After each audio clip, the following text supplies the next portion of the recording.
Aujourd'hui en Afrique, 4 femmes sur 5 font recours à des maquilleuses professionnelles lors de grandes occasions telles que des anniversaires, des mariages, des événements personnels ou professionnels ou des séances shooting. Et on se demande, qu'est-ce qui a changé dans les habitudes des Africaines? Est-ce l'avènement de nouvelles marques de beauté, l'innovation des produits ou le dynamisme des influenceurs beauté qui suscite une forte curiosité? Une chose est sûre, l'industrie de la beauté est un secteur porteur. En effet, le marché mondial de la beauté a connu une hausse de plus 7,1% en 2022, soit 337,2 millions d'euros par rapport à l'année 2021.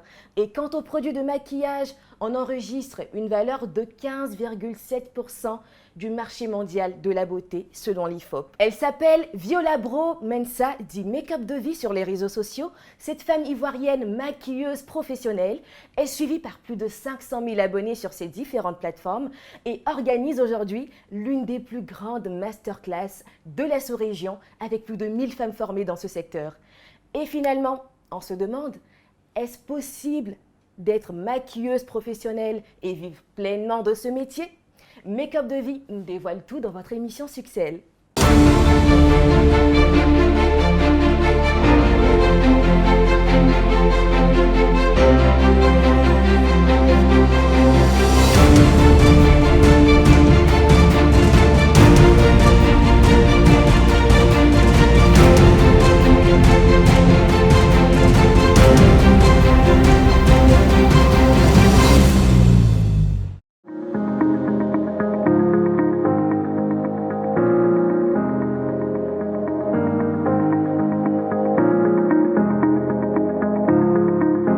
Bonjour, je suis Viola Bro Mensah, bienvenue chez Make-up de vie.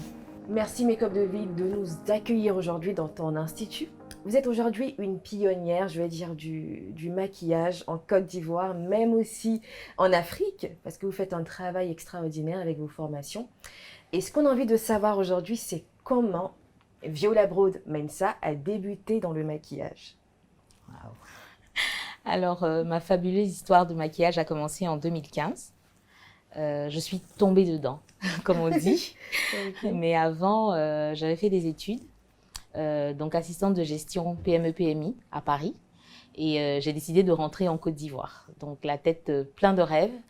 Et arrivée sur le terrain, je me rends compte que c'est pas ce à quoi j'avais pensé. Et voilà, c'était très difficile.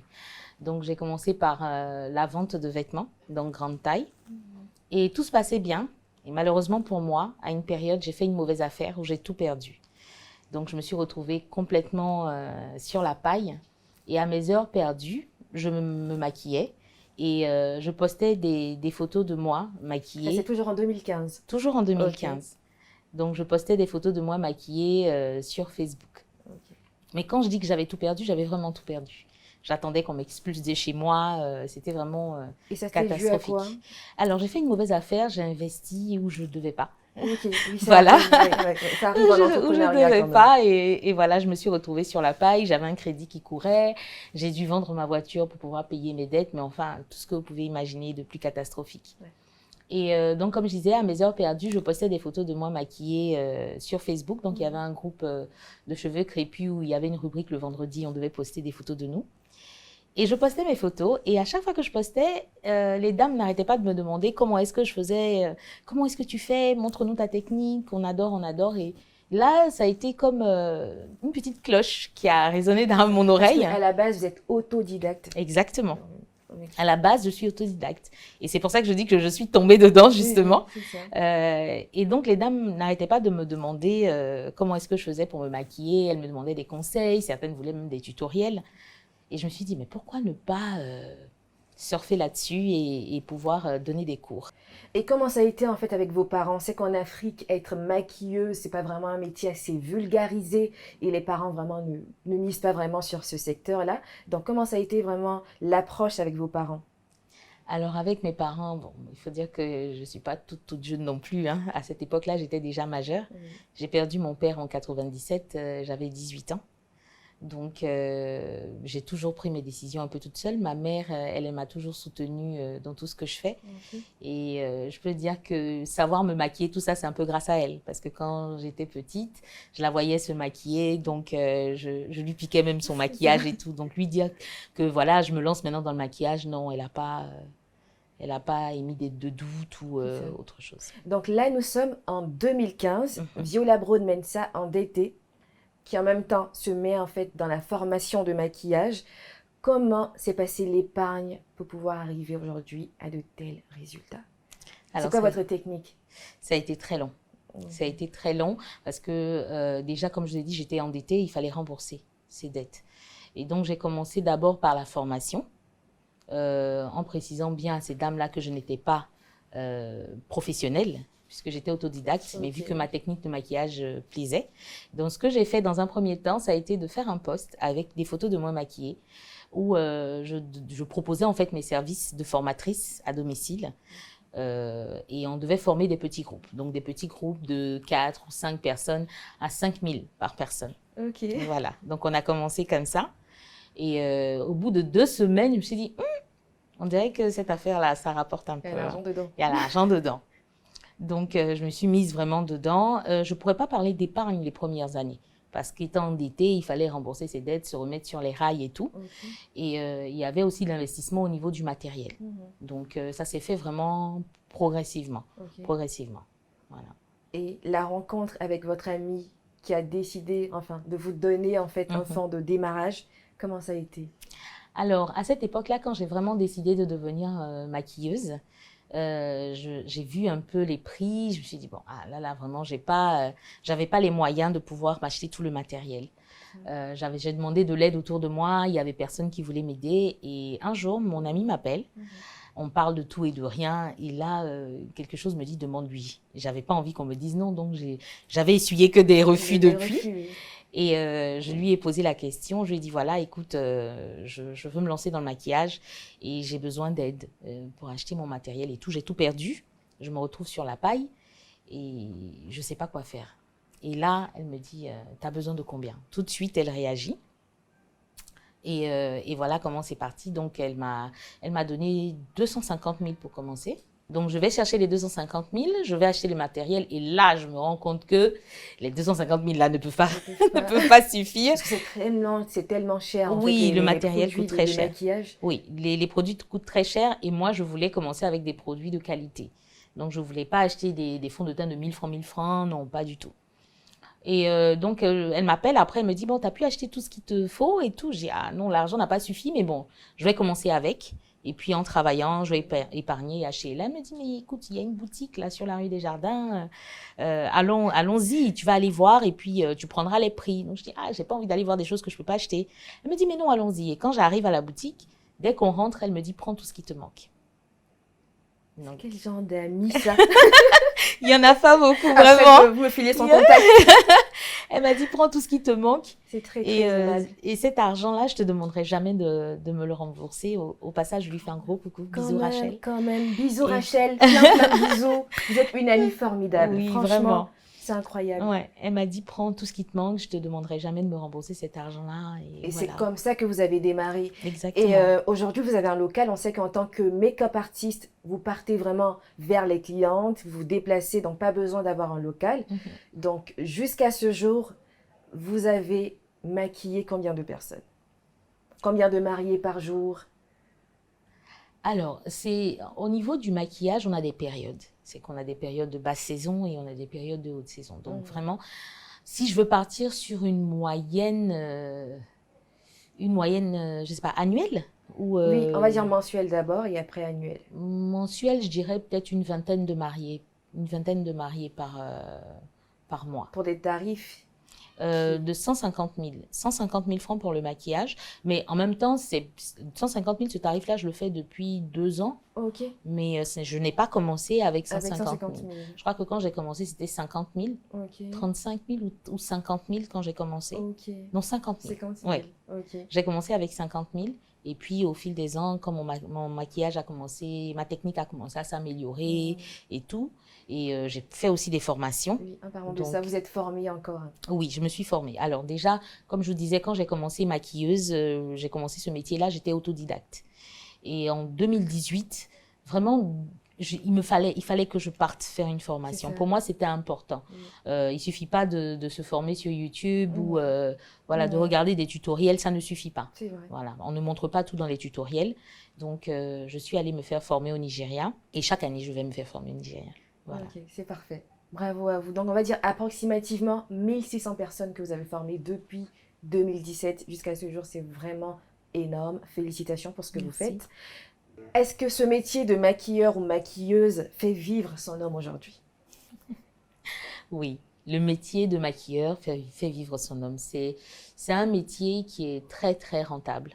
Et ce que je trouve dommage d'ailleurs, c'est que les gens ne considèrent pas ce métier-là. Quand on dit Parce que qu'on je est... voulais en venir justement comment ça se passe en fait avec le regard des autres. On ne vous trouve pas trop cher. Voilà, les gens ne comprennent pas votre métier. C'est quoi vraiment les difficultés au quotidien avec ce genre de clients ou de réflexion?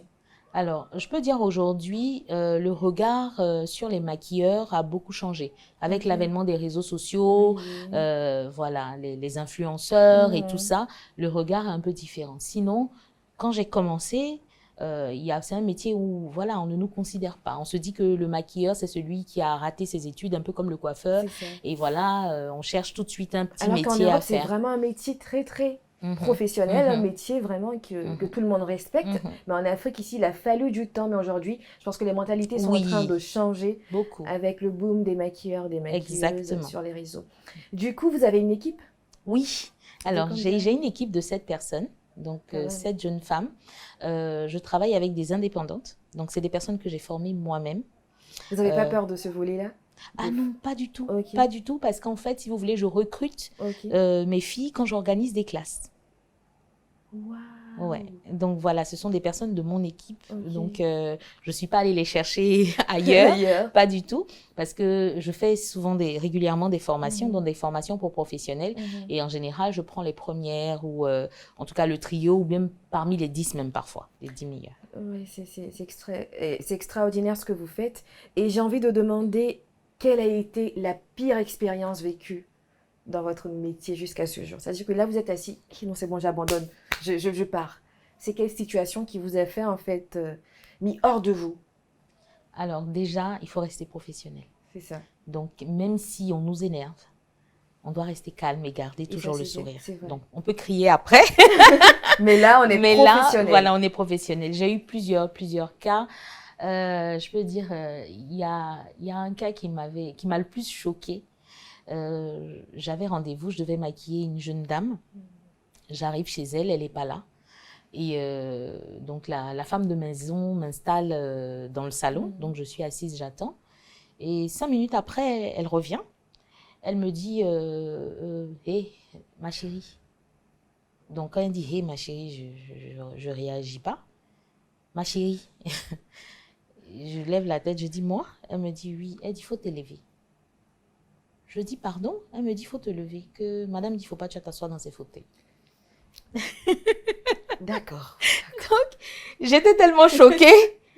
Je dis « Ok ». Et je m'assois où? Elle me dit, il faut prendre tes affaires, il y a un banc là-bas, là, va t'asseoir là-bas.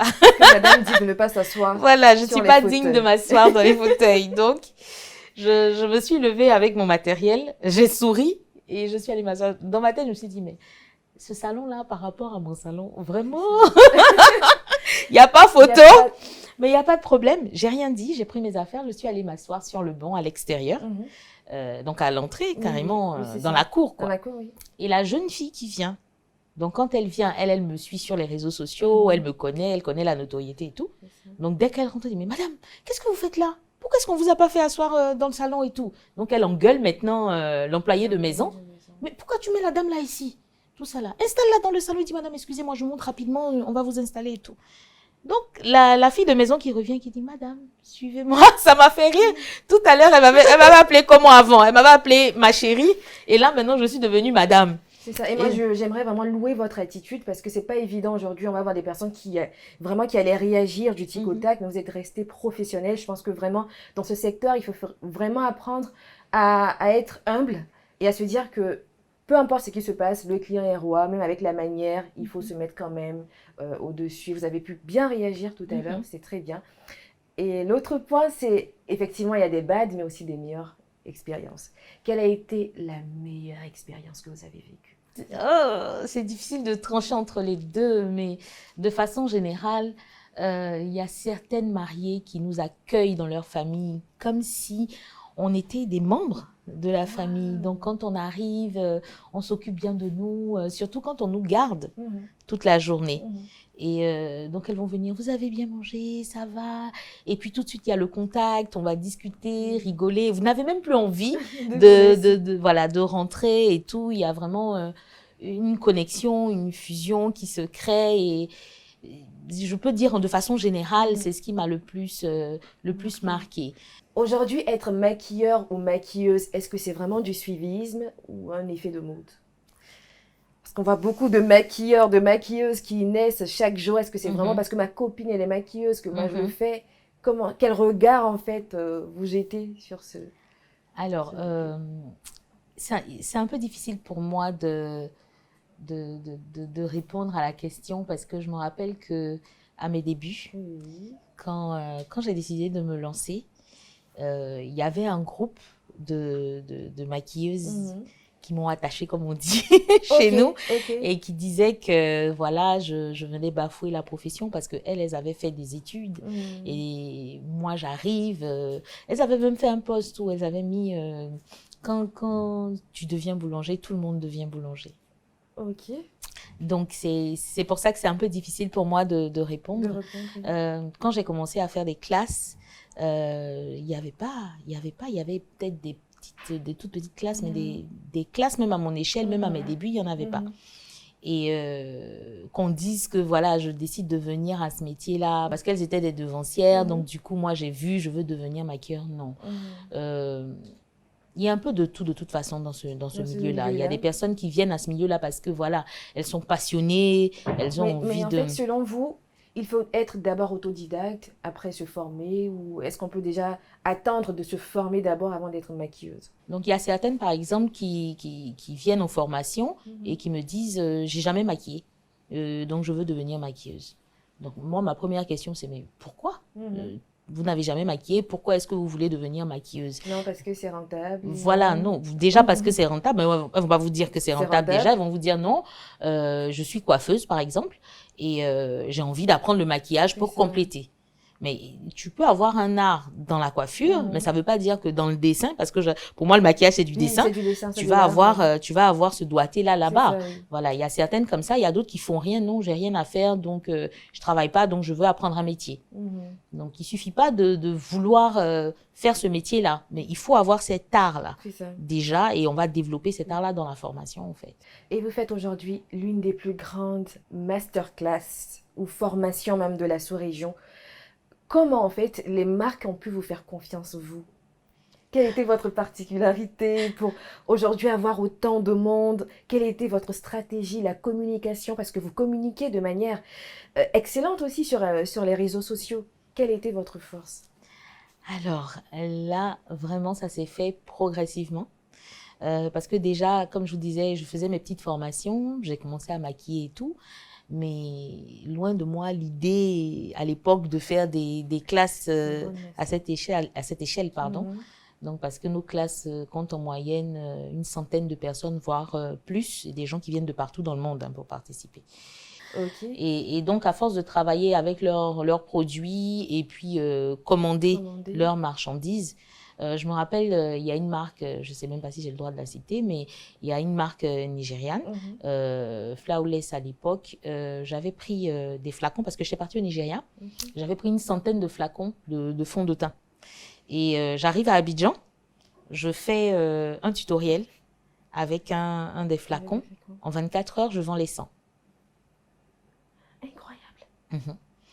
En 24 heures. En 24 heures. Il faut dire quand même, vous êtes vraiment suivi sur les réseaux sociaux. Oui. Vous êtes vraiment suivi. C'est l'avantage. Et donc, en 24 heures, je sais que j'ai fait les paquets jusqu'à 3 heures du matin. Donc, j'appelle le propriétaire de la marque. Je dis, j'ai vendu tous tes flacons, hein, donc là encore, ramène-moi. Ramène-moi 100. Il ramène. Je crois que ça a mis 4 ou 5 jours. Ok. Les produits arrivent, pareil, en 24 heures, moins de 24 heures, j'ai vendu encore les 100. Donc, quand vous arrivez à avoir une fréquence de vente aussi rapide avec la marque se dit, ah, celle-là, elle fait mon affaire pour mon produit. Donc, du coup, quand vous décidez d'organiser une classe, tout de suite, il va dire, bah, je viens dessus. Voilà. Okay. Donc, cette classe-là, on l'a fait une fois par an. C'est notre événement annuel. Voilà. Et c'est un gros événement parce que on récompense la première de la classe avec 1 million de francs CFA. Une semaine, vous voyez, vous louez une salle de mariage, une grande salle, parce que je loue des salles pour pouvoir faire ça. Voilà. Donc, dans des hôtels, ça c'est sur une semaine. C'est sur une semaine. Donc, vous louez une grande salle pendant une semaine. Il y a les caméramans, photographes, vidéastes, tout ce qui va avec, toute la logistique. Ça a un coût. Ça a un coût. Et on essaie de rester quand même raisonnable. Donc quand on peut pas se permettre d'organiser 2 fois ou 3 fois, ça a quand même un coût. Et le problème, c'est que en Côte d'Ivoire, il y en a pas beaucoup qui ont de l'argent. Donc pour cet événement-là, il y a d'autres qui se préparent même sur un an. Pour pouvoir participer. Du coup, vous annoncez bien en avance. Bien en avance. Donc là, par exemple, on n'a pas encore annoncé les classes pour 2024. On va annoncer à partir de novembre pour leur donner le temps de se préparer et tout. Et c'est vraiment, ça concerne uniquement que les professionnels ou tout le monde aussi? Les gens peuvent venir en fait se former aux classes? Donc les classes Pro Make-up de vie, c'est déjà pour des professionnels. Donc quand je dis professionnels, c'est celles qui veulent exercer le métier ou qui exercent déjà le métier. Donc pour qu'elles puissent se performer ou qu'elles apprennent le métier, c'est des cours intensifs. Donc c'est 7 jours de formation directe sur visage. Voilà. Et la classe est scindée en 2.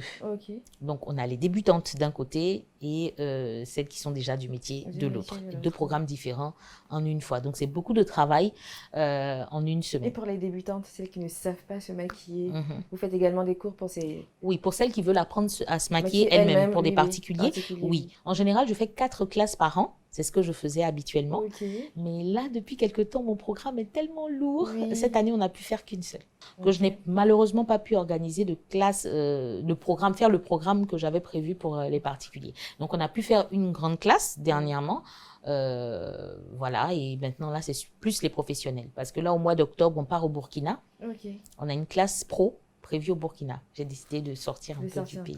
Félicitations. Et maintenant, on va voir à quoi ressemble le saint pinceau de Make-up de vie. Donc, on y va tout juste en bas.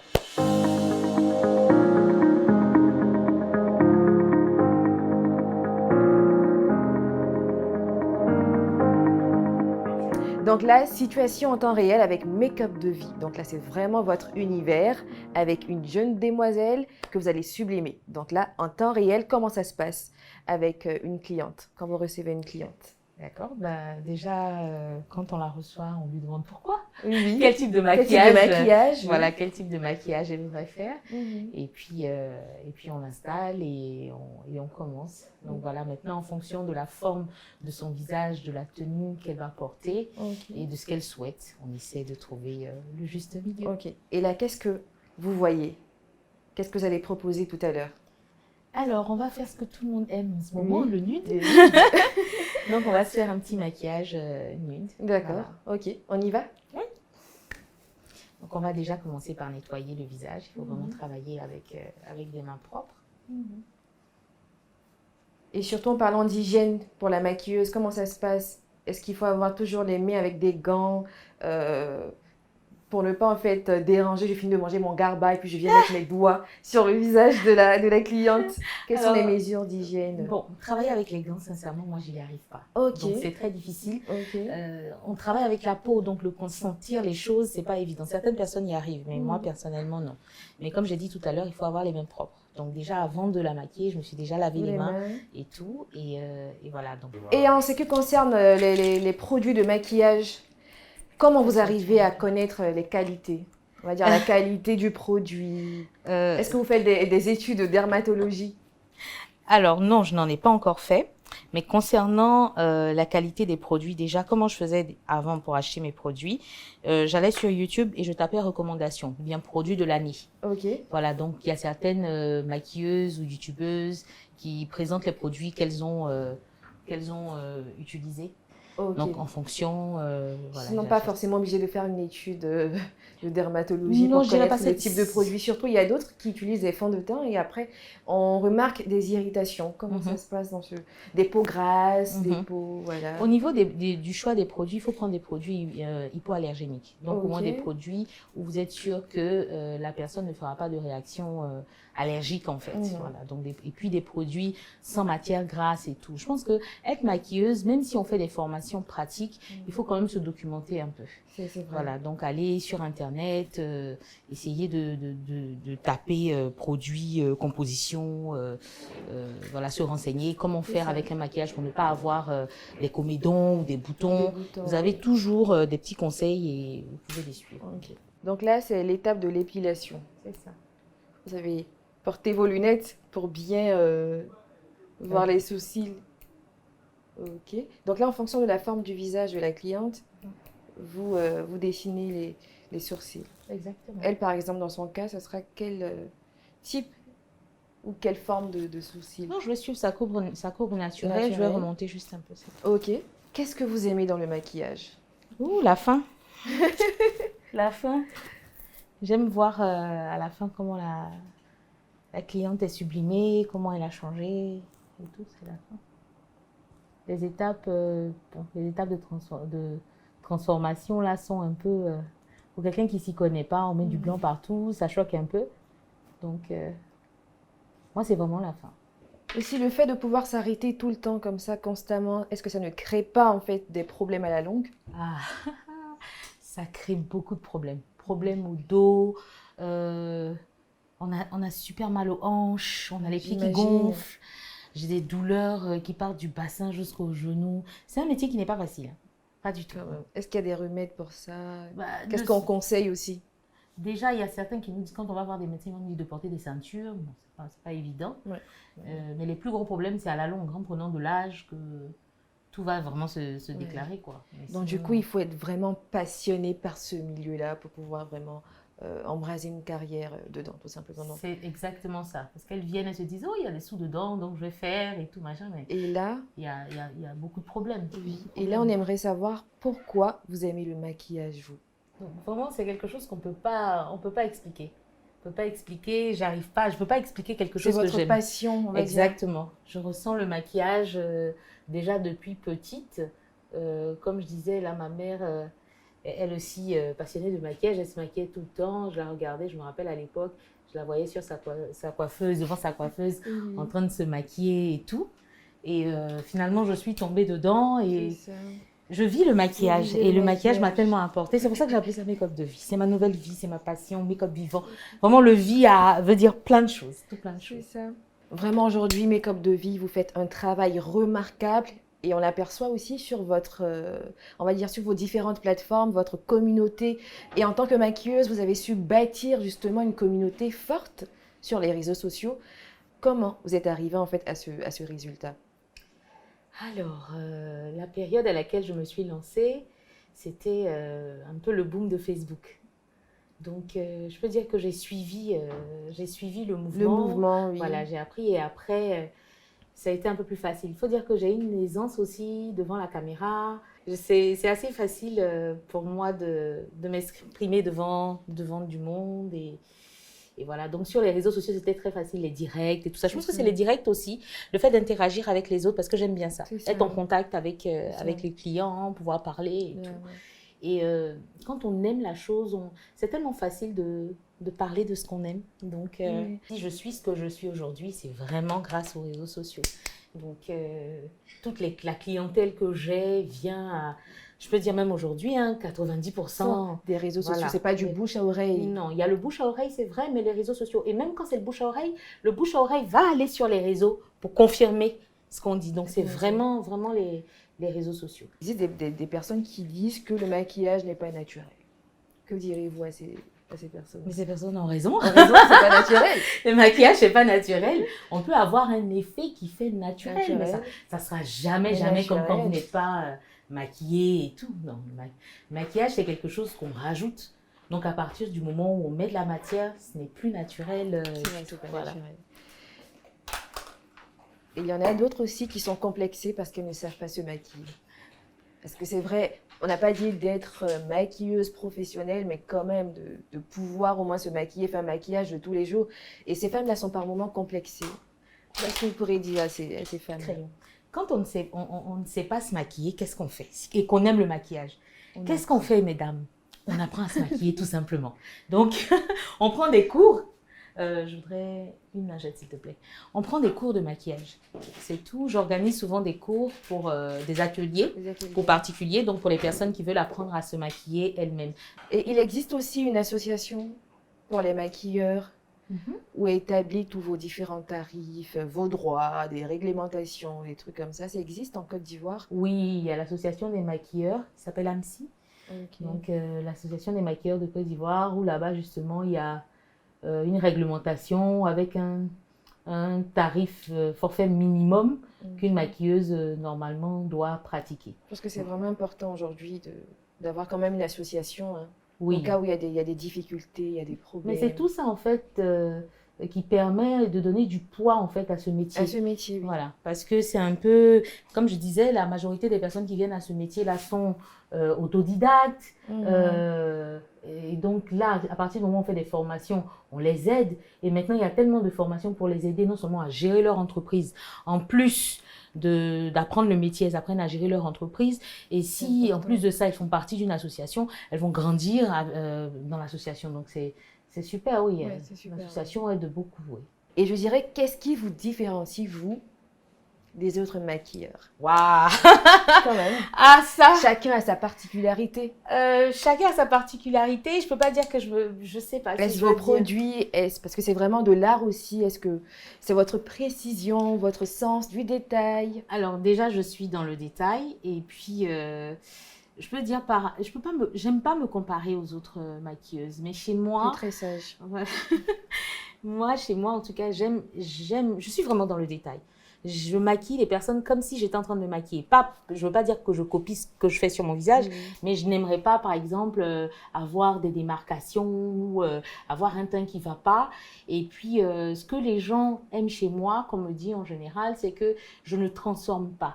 Je sublime. Oui. Voilà, parce que dans le maquillage, c'est ça, on se met une tonne de On maquillage. voit beaucoup actuellement Voilà. de maquillage assez, on va dire, artistique. Moi, je dirais, mais c'est un maquillage artistique parce que assez de contours, on définit vraiment le nez, on sent vraiment pas plus le côté naturel.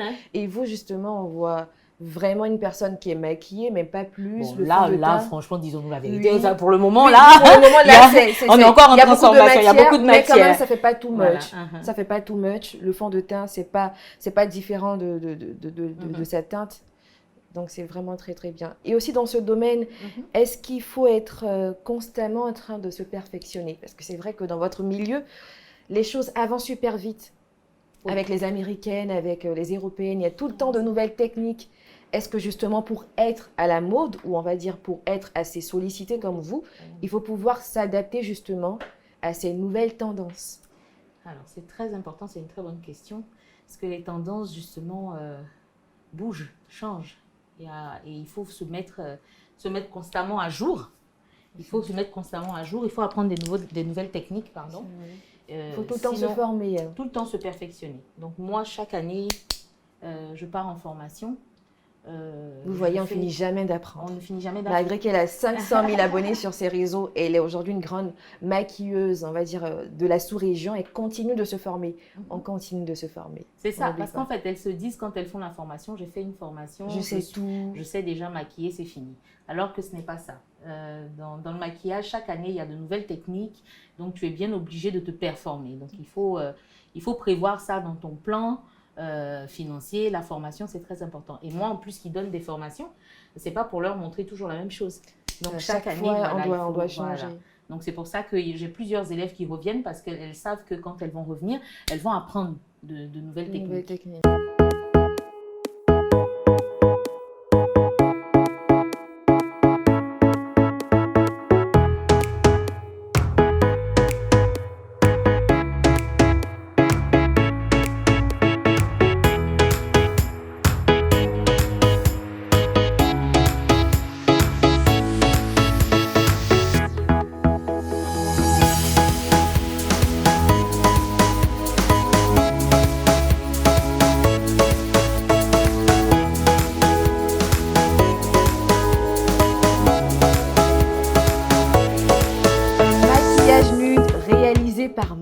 de vie, c'est magnifique. Franchement, Merci. vous donnez vraiment de la vie à votre maquillage. Merci. Regardez-moi ce teint. On ne sent vraiment pas de démarcation, c'est uniforme. Merci. Franchement, chapeau. On a Merci envie à de vous. savoir, c'est quoi vos différents objectifs pour la suite? Waouh. On est en Afrique, je ne sais pas si je dois dire. Mais Vous non, pourrez dire quand déjà, on se lance dans une nouvelle aventure. On va au Burkina pour les classes pro, parce que les Ok. classes pro, on les fait seulement en Côte d'Ivoire. Mhm. Donc là, maintenant, on va essayer une tournée africaine. Voilà, donc on va commencer Bravo. par les pays de la sous-région. Et le premier pays, c'est le Félicitations. Burkina. Merci, j'espère Bravo. que Oui. ça va décoller. Vous êtes talentueuse, vous êtes ambitieuse, c'est clair que Merci. vous allez triompher, vous allez réussir dans ce que vous faites. Merci. Bah, chapeau. Et qu'est-ce que vous voulez qu'on retienne aujourd'hui des maquilleurs? C'est ce que je voudrais qu'on retienne les maquilleurs. Mais déjà, il faudrait que les gens arrêtent de minimiser ce métier-là. Le maquillage, c'est un métier qui nourrit son homme. C'est un métier noble, comme j'aime dire. La preuve, mon histoire, vous avez vu que je suis partie de rien. Et aujourd'hui, le maquillage m'a permis de faire tout ce que je fais et de réouvrir ma boutique de vêtements. En plus. Oui, je vous avais dit que j'avais tout perdu. Oui, Voilà, et aujourd'hui, Oui, grâce c'est- au maquillage, j'ai pu réouvrir cette boutique-là. quand même. Donc le maquillage, c'est un métier qui est très rentable. Donc il faudrait voilà, considérer ce métier-là. Ce n'est pas un saut métier. Donc pour des personnes qui ont leurs frères, sœurs, leur famille, des personnes qui connaissent, qui veulent se lancer dans ce métier-là, si la personne a du talent, bien sûr, encouragez-la. Encouragez-la, voilà. Merci beaucoup, Viola Broad, Mensa Make-up de vie, pour ce moment de qualité. Merci d'avoir sublimé cette beauté. Vous êtes magnifique, madame. Et là, on a envie de vous demander quels conseils, enfin, vous pourrez donner à ces jeunes femmes qui veulent entreprendre dans ce domaine. Quels conseils vous pourrez donner à ces femmes-là? Alors déjà, quand vous voulez vous adonner à ce métier, il faut vous armer de force, de courage, d'abnégation et il faut vous donner à 1000%. Ne pas se décourager parce qu'au bout de l'effort, il y a le réconfort. Il y a vraiment le réconfort au bout de l'effort et tout ce que je peux dire, c'est oser prendre des risques, oser vous dépasser et oser vivre la vie que vous avez toujours souhaitée. Merci de nous avoir suivis et à très bientôt dans Succès.